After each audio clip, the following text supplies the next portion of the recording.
छिपा हुआ है? ड्रग्स माफिया के बारे में एक आवाज क्यों नहीं उसकी? क्या बातें कर रहे हैं?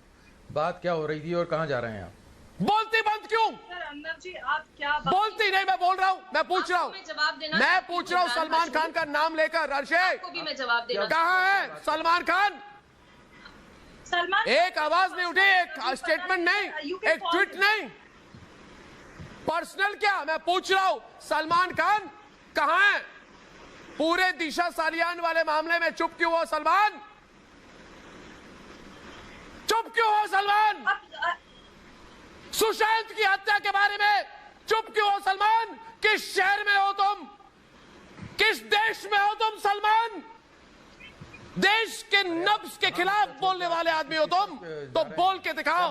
बोलती बंद क्यों?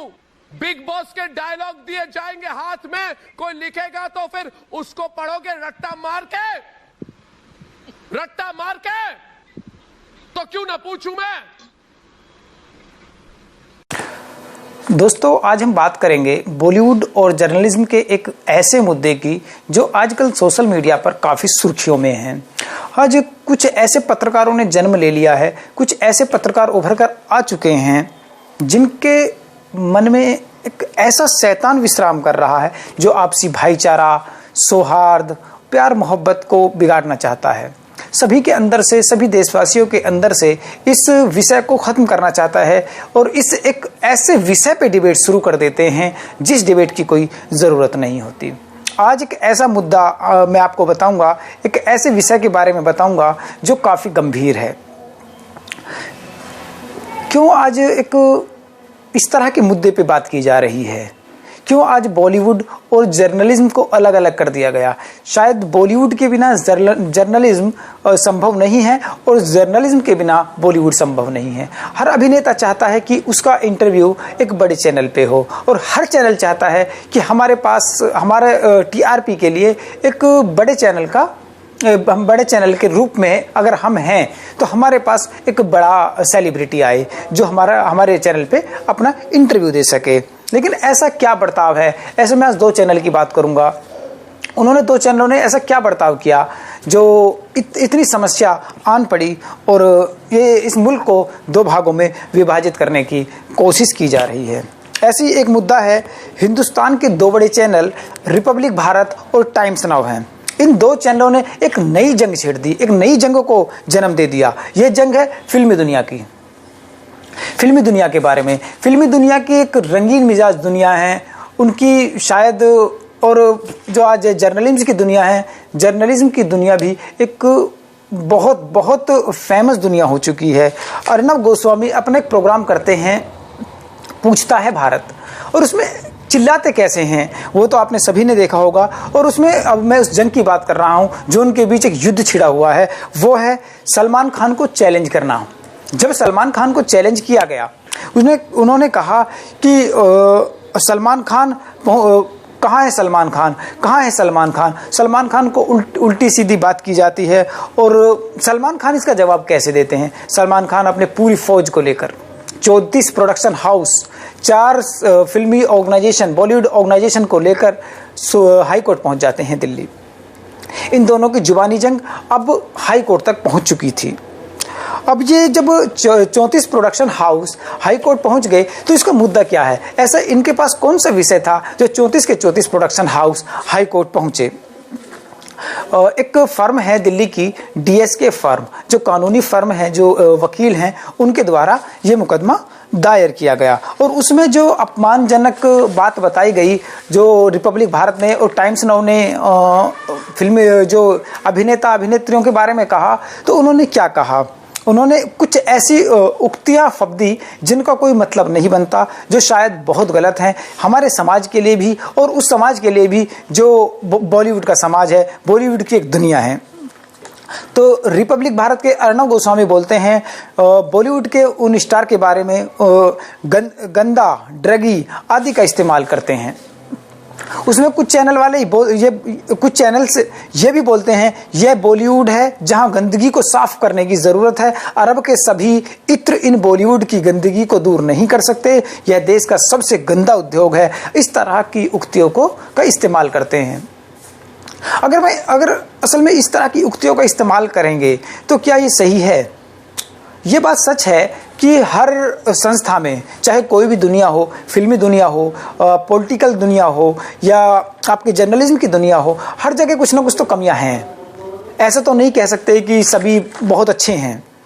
और दिल्ली हाई कोर्ट में जिन 2 चैनलों के पत्रकारों के खिलाफ ये वाद दायर किया गया है, उनमें रिपब्लिक टीवी के अर्नब गोस्वामी जो प्रधान संपादक हैं और पत्रकार प्रदीप भंडारी, टाइम्स नाउ के प्रधान संपादक राहुल शिवशंकर और समूह संपादिका नविका कुमार के खिलाफ ये वाद दायर किया है।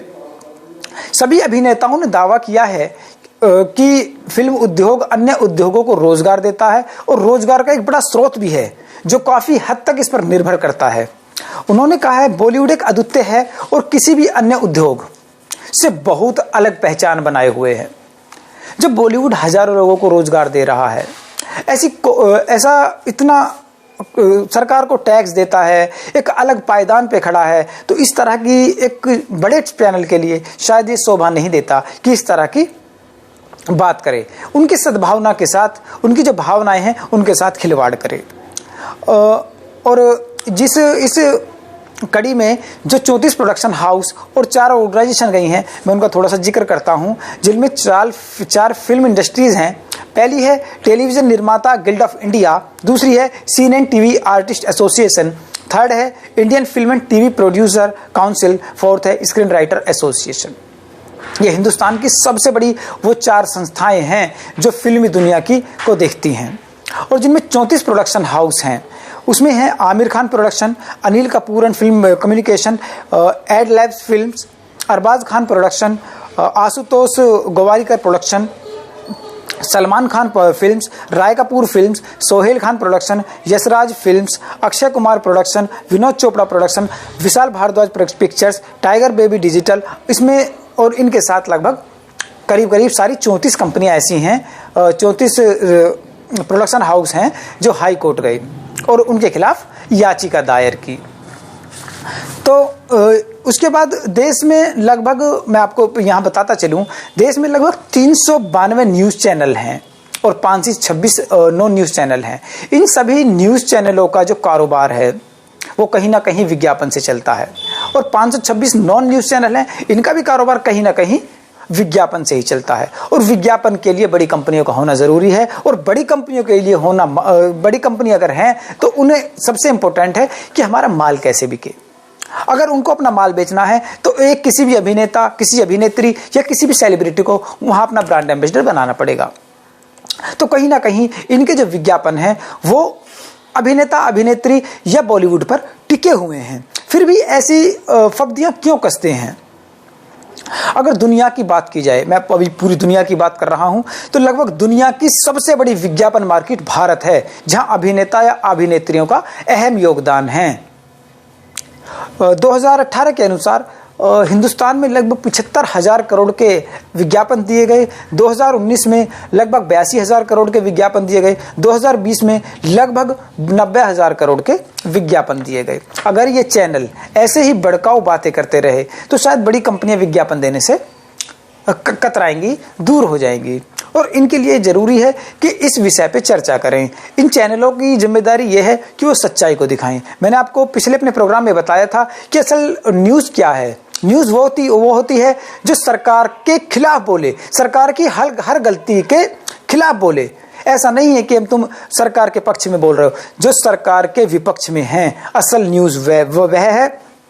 और अगर कुछ जो ऑर्गेनाइजेशन कंपनीज के मालिक हैं उन्होंने कह दिया है अगर ये ऐसे ही जहरीली बात करते रहे तो शायद हम अपना कॉन्ट्रैक्ट खत्म कर देंगे और विज्ञापन, इन चैनलों को विज्ञापन देना बंद कर देंगे। जिसमें दो चैनल को विज्ञापन देना बंद भी कर दिया है और 2 कंपनियों ने विज्ञापन देना बंद कर दिया है, बजाज और पार्ले जी।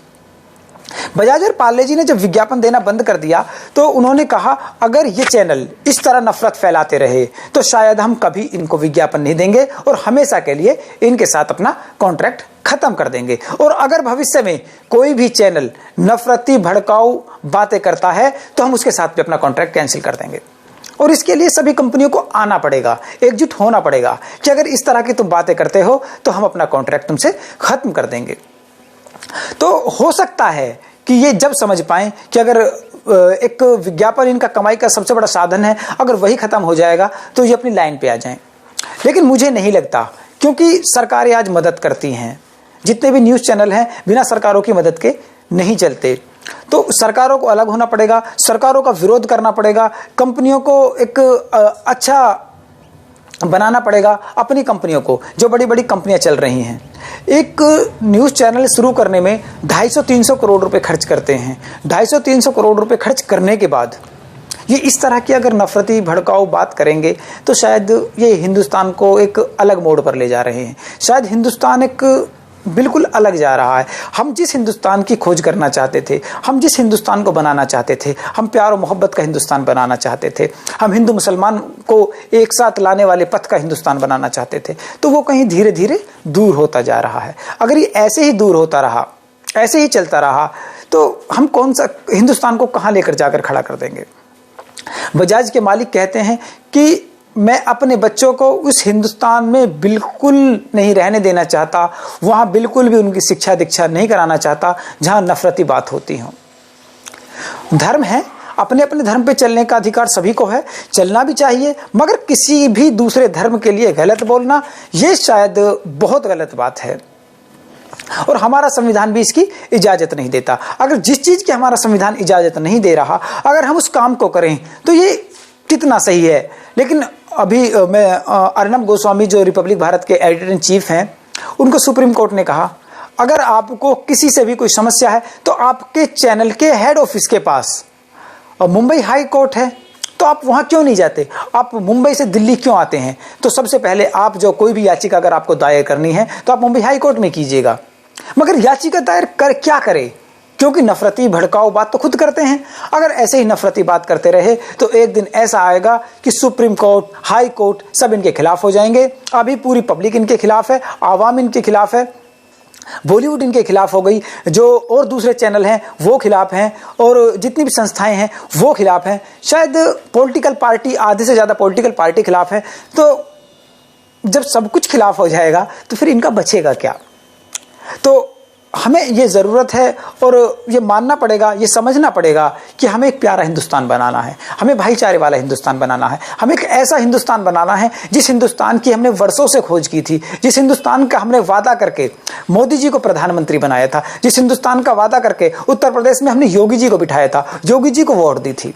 हमने इसलिए नहीं कि यहाँ दंगे हों, हमने इसलिए नहीं कि यहाँ बलात्कार हों, हमने इसलिए इनको वोट नहीं दी कि यहाँ डेली कोई ना कोई ऐसा मुद्दा उठे जो समाज के लिए काफ़ी हानिकारक हो। हमने सिर्फ इनको इसलिए बनाया था, हम आवाम ने सिर्फ इनको इसलिए लाए थे कि हम अपने एक प्यारे हिंदुस्तान की खोज कर सकें। अगर हमें गलत करना होता, अगर हमें इतनी परेशानियां झेलनी होती तो शायद कांग्रेस ही अच्छी थी। तो हमने कांग्रेस को इसलिए घर बिठाया, इसलिए मोदी जी को लाए, इसलिए योगी जी को लाए कि हम एक नए हिंदुस्तान की खोज करें, हम एक प्यारे हिंदुस्तान की खोज करें, सभी को रोजगार मिले, सभी रोजगार वाले हों, सभी खुशहाल हों और हमारा हिंदुस्तान दोबारा से सोने की चिड़िया बन जाए।